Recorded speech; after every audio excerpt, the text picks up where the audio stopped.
네, 우리 함께 마태복음 8장 1절에서 22절까지의 말씀을 묵상하겠습니다.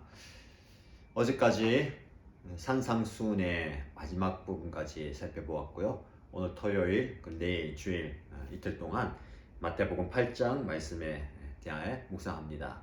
이 8장 말씀을 잘 묵상할 수 있도록 제가 단락에 따라서 가이드를 드릴 테니까 여러분들 말씀 읽고 함께 묵상하면 좋겠습니다. 마태복음 8장의 내용은 예수님께서 행하신 병고침의 역사입니다. 예수님은 이 땅에 오셔서 세 가지 사역을 하셨어요. 첫 번째는 가르치는 사역. 산상수훈의 내용을 살펴본 것처럼 예수님은 제자들 그리고 백성들에게 하나님 나라의 비밀을 가르치셨습니다. 그리고 전파하시는 천국 복음의 전파 사역을 하셨고, 세 번째 각종 병든 사람들을 치유하시는 병고침의 사역을 하셨는데, 오늘 우리가 함께 묵상할 마태복음 8장에는 예수님께서 여러 환자들을 치유하시는 그 사역들이 나오게 됩니다.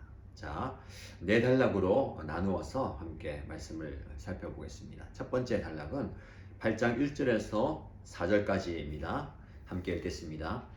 예수께서 산에서 내려오시니 많은 무리가 그를 따라왔다. 나병 환자 한 사람이 예수께 다가와 그에게 절하면서 말하였다. 주님, 하고자 하시면 나를 깨끗하게 해 주실 수 있습니다. 예수께서 손을 내밀어서 그에게 대시고 그렇게 해주마 깨끗하게 되어라 하고 말씀하시니 곧 그의 나병이 나았다.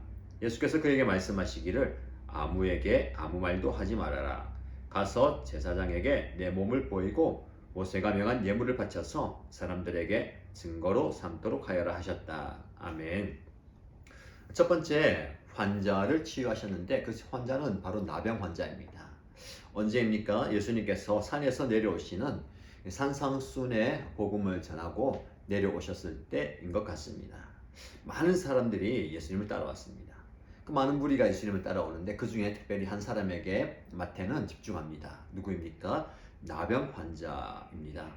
나병 환자 한 사람이 예수께 다가와서 그에게 절하면서 말합니다. 주님, 하고자 하시면 나를 깨끗하게 해 주실 수 있습니다. 이 말씀을 보면 뭔가 좀 석연 짜는 게 있습니다. 그 당시에 나병 환자들은 사람들 가까이 무리들에게 다가갈 수가 없었습니다. 부정한 자이기 때문에 사람들이 가까이 오면 오히려 부정하다 하면서 자신의 존재를 알리면서 사람들을 피해야 되는데, 그는 예수님에게 가까이 가서 절하면서 주님, 하고자 하시면 나를 깨끗하게 하실 수 있습니다 라고 무리 가운데 있는 예수님에게 다가왔죠. 예수님께서 더 의아한 것은 그 나병 환자에게 손을 내미시죠. 그에게 손을 대시면서 그렇게 해주마 깨끗하게 되어라. 나병 환자도 예수님도 율법을 어기는 겁니다. 그래서 예수님은 율법을 폐기하러 온 사람이다 라고 계속해서 유대인들, 율법학자들이나 바리새파 사람들에게 공경을 당했고 핍박을 당했죠. 그런데 예수님은 그에게 손을 내밀고 그에게 만지십니다. 이게 바로 예수님의 사랑이죠. 예수님은 저와 여러분들이 이 나병 환자 같은 추악한 죄인이지만 우리에게 오시고 우리에게 손을 내미시고 우리를 만져 주십니다. 여기에서 중요한 것은 나병 환자의 기대, 더 나아가서 믿음이라고 보게 됩니다. 그는 자신을 그 나병에서 치유하실 분이 예수님이다라는 것을 믿었고, 그 예수님을 만나기 위해서 모든 것을 무릅쓰고 나갔습니다. 온갖 멸시와 핍박과 공격 있다 하더라도 그 질병의 근원을 해결해 주시는 분이 예수님이다 라고 믿고 나갔죠. 우리에게 이런 믿음이 필요합니다. 예수님께 다가가는, 예수님께 나아가는, 그리고 하고자 하시면, 주님께서 원하시면 나를 깨끗하게 하실 수 있습니다 라는 믿음이 필요합니다. 그리고 예수님께서는 그를 낫게 하시고 제사장에게 몸을 보이고 율법에 따라서 정결 과정을 거친 뒤에 그의 일상으로 돌려보내십니다. 여러분 예수님 만난 그 전과 후가 이 나병 환자는 얼마나 달랐겠습니까? 그전에는 그 나병으로 인해서 모든 것들을 잃어버리고 살았겠죠. 그런데 예수님을 만나고 치유받고 난 뒤에는 그는 일상으로 돌아갔습니다. 여러분 일상으로 돌아간다는 것이 얼마나 큰 복인지 모릅니다. 저와 여러분들이 예수님을 만나고 예수님의 은혜를 경험하고 예수님의 치유를 경험한 뒤에 여러분의 일상으로 돌아가서 그 일상에서 하나님을 영원하게 하는 삶을 살면 좋겠습니다. 두 번째 환자를 만나게 되는데 두 번째 환자는 백부장의 종을 치유하시는 부분입니다. 자, 5절에서부터 13절까지 말씀이죠. 함께 읽겠습니다. 예수께서 가버나움으로 들어가시니 한 백부장이 다가와서 그에게 간청하며 말하였다. 주님, 내 종이 중풍으로 집에 누워서 몹시 괴로워하고 있습니다. 예수께서 그에게 말씀하셨다. 내가 가서 고쳐주마. 백부장이 대답하였다. 주님, 나는 주님을 내 집으로 모셔드릴 만한 자격이 없습니다. 그저 한마디 말씀만 해주십시오. 그러면 내 종이 나을 것입니다. 나도 상관을 모시는 사람이고 내 밑에도 병사들이 있어서 내가 이 사람들어 가라고 하면 가고 저 사람들어 오라고 하면 옵니다. 또 내 종들어 이것을 하라고 하면 합니다. 예수께서 이 말을 들으시고 놀랍게 여기셔서 따라오는 사람들에게 말씀하셨다. 내가 진정으로 너희에게 말한다. 나는 지금까지 이스라엘 사람 가운데서 아무에게서도 이런 믿음을 본 일이 없다. 내가 너희에게 말한다. 많은 사람이 동과 서에서 와서 하늘나라에서 아브라함과 이삭과 야곱과 함께 잔치 자리에 앉을 것이다. 그러나 이 나라의 시민들은 바깥 어두운 데로 쫓겨나서 거기서 울며 이를 갈 것이다. 그리고 예수께서 백부장에게 가거라, 내가 믿은 대로 될 것이다 하고 말씀하셨다. 바로 그 시각에 그 종이 나았다. 아멘. 예, 우리가 읽은 본문의 말씀에 가버나움이라는 동네에 들어갔을 때 한 백부장이 예수님을 찾아옵니다. 그에게 간청하여 말하였다. 그냥 요청하는 것이 아니라 간절히 요청한다라고 얘기합니다. 백부장이 예수님께. 여러분 사실은 이 백부장은 로마의 큰 권력을 가진 사람입니다. 그리고 이 예수는 지배당하고 있는 그 나라의 한 청년이에요. 백부장이 뭐가 아쉬워서 이 유대인 청년에게 간청을 해야 됩니까? 이유가 무엇입니까?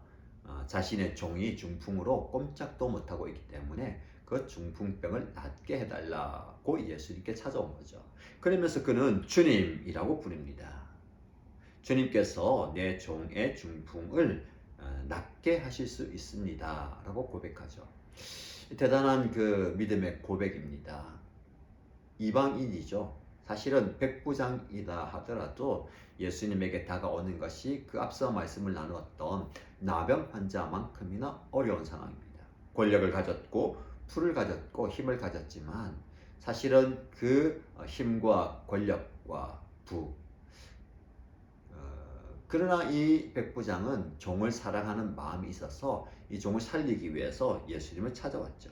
예수님에게 종이 나을 수 있도록 도와달라고 할 때에 예수님께서 내가 고쳐주겠다라고 같이 가자라고 할 때에 백부장은 제가 어떻게 감히 예수님, 주님을 내 집으로 모실 수가 있겠습니까? 제가 자격이 없습니다. 그저 한마디 말씀만 해주십시오. 그러면 내 종이 낫겠습니다. 여러분 이 백부장의 이야기를 듣고 예수님이 그를 칭찬하십니다. 내가 지금까지 어느 곳에서도 누구에게서도 이런 믿음을 만나본 적이 없다라고 칭찬하시죠. 예수님께서 놀랍게 여기신다라고 표현합니다. 여러분 예수님이 놀랄만한 이 백부장의 믿음, 이 믿음이 그에게 있었습니다. 믿음은 사랑의 힘으로 나타나는 것이 아무리 큰 믿음이 있어도 그 종의 병을 낫게 해달라고 이 로마 지도자가 예수님을 찾아온다는 것이 쉬운 것은 아닙니다. 그러나 그의 신분과 그의 체면과 그의 지위를 내려놓고 예수님께 나왔습니다. 여러분 저와 여러분들이 어떤 상황입니까? 앞서 언급한 나병 환자처럼 사람들의 멸시와 핍박과 눈초리 여러 가지 힘든 상황 가운데 외롭고 고독하게 쓸쓸하게 생활하십니까? 혹은 모든 것을 다 가졌고 힘과 권력과 부를 가졌고 그러나 내 아픔이 아니고 내 종의 아픔 내가 애써 외면할 수도 있고 모른 척 할 수도 있는 그 종의 아픔을 가지고 있는 백부장처럼 누군가의 아픔과 누군가의 연약함을 가지고 마음 아파하십니까? 문제의 해결점은 예수님을 찾아가야 됩니다. 예수님께 나아가서 여러분의 마음의 아픔과 고통과 문제를 아뢰시기 바랍니다. 이것이 바로 믿음의 첫 걸음입니다. 예수님께 나가면, 예수님을 만나면 예수님은 이 모든 것을 해결해 주실 수 있는 분이다 라는 믿음이 저와 여러분에 있길 바랍니다. 그러면서 예수님께서 이런 말씀하시죠. 내가 너희에게 아브라함과 이삭과 야곱과 함께 잔치 자리에 앉을 거다. 그러나 이 나라의 시민들, 즉 유대인들은 바깥 어두운 데서 쫓겨나서 거기서 울며 이를 갈게 될 것이다. 이방인 백부장을 빗대어서 얘기하는 겁니다. 자기들은 의롭다, 하나님의 백성이다라고 이야기하지만 바른 믿음을 가지고 있지 않기 때문에 쫓겨나게 될 것이다. 비록 이방이다 하더라도 예수님을 믿는 바른 믿음을 가지면 그와 함께, 예수님과 함께 천국 잔치에 임하게 될 것이다 라는 말씀입니다. 여러분, 우리의 신분이 중요한 게 아닙니다. 우리의 상황과 우리의 혈통이 중요한 것이 아니고 지금 여러분이 예수님을 어떻게 믿느냐입니다. 이 백부장이 그 믿음을 발현하는 그 시기, 오늘 본문의 말씀 보면 예수님께서 백부장에게 가거라, 내가 믿은 대로 될 것이다 라고 말씀합니다. 그리고 말씀에 바로 그 시각에 그 종이 나았다. 여러분, 고백의 순간 치유가 일어나는 겁니다. 여러분의 삶 속에 예수님을 믿는 믿음이 이렇게 드러나면 좋겠습니다. 그리고 중요한 것은요, 가거라. 남의 환자도 제사장을 만나서 일상으로 돌아간 것처럼 이 백부장에게도 너의 일상, 내 종이 있고 너가 일하는 현장으로 돌아가거라 라고 말씀합니다. 여러분, 하나님의 은혜를 힘입고 우리의 삶의 자리로 가야 됩니다. 거기에서 하나님의 은혜를 경험해야 되죠. 여러분의 삶의 자리가 하나님께서, 우리 예수님께서 보내시는 그 파송의 자리가 되길 축복합니다.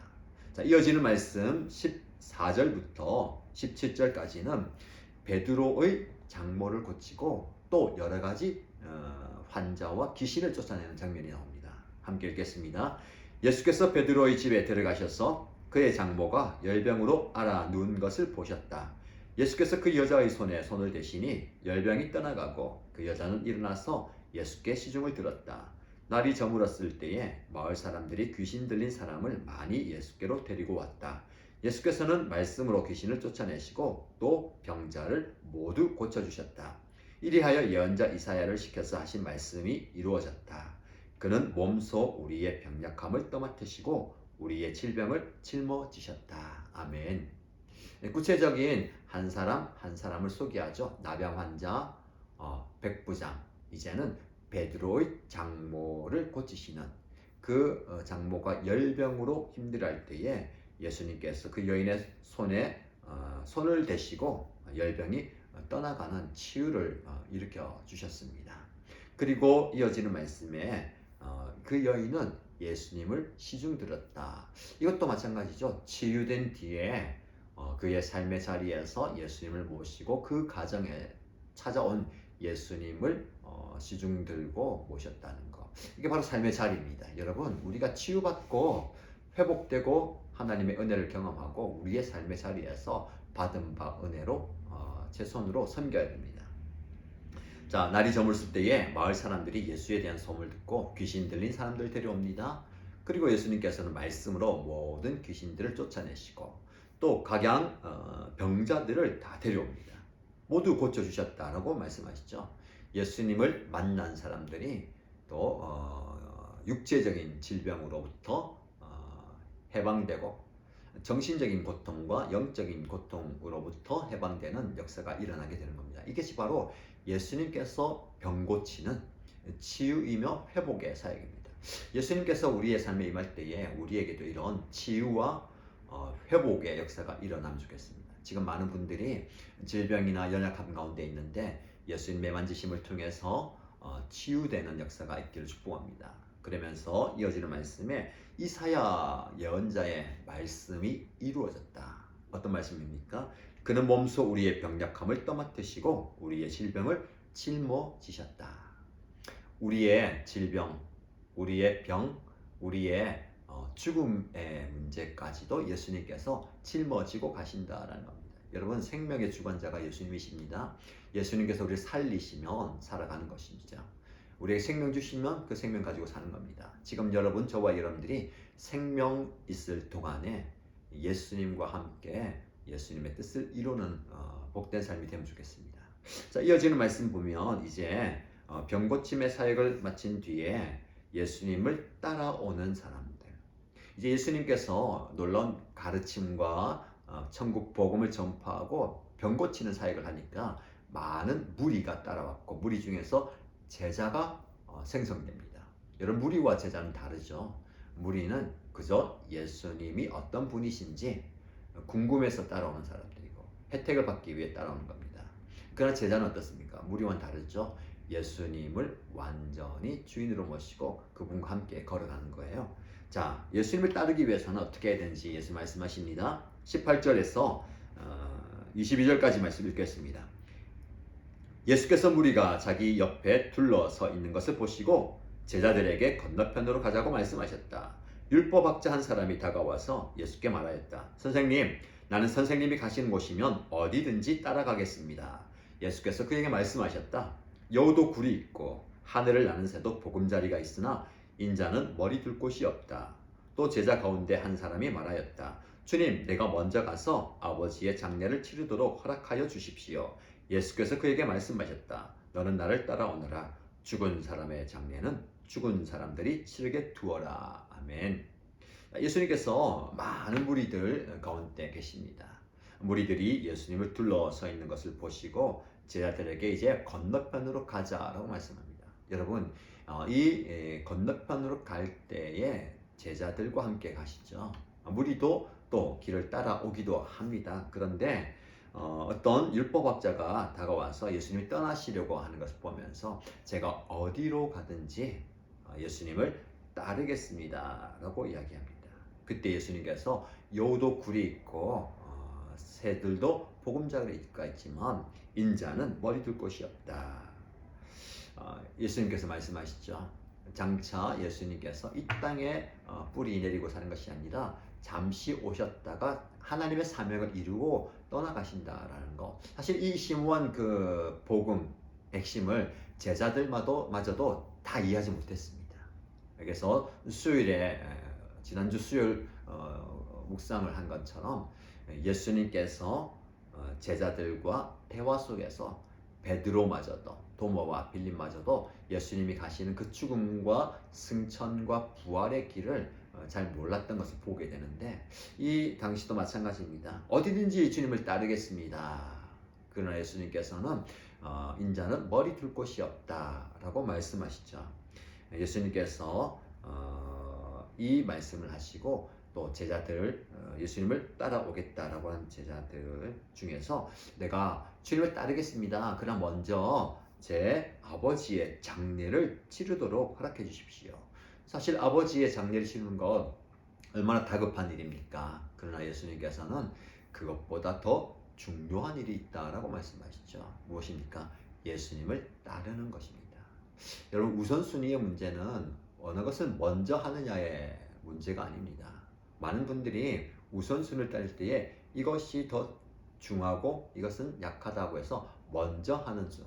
여러분, 우선순위는 선택의 문제입니다. 여러분, 선택을 하면 하나는 포기해야 되는 겁니다. 많은 분들이 우선순위, 그러니까 1번, 2번, 3번 체크리스트 하듯이 먼저 하고 그 다음 하고 그렇게 얘기하는데, 여러분, 어떻게 보면 선택은 이것을 선택하면 다른 것을 포기해야 되는 겁니다. 여러분, 예수님을 선택한다는 것은요, 예수님을 내가 선택함으로 세상을 포기하는 것입니다.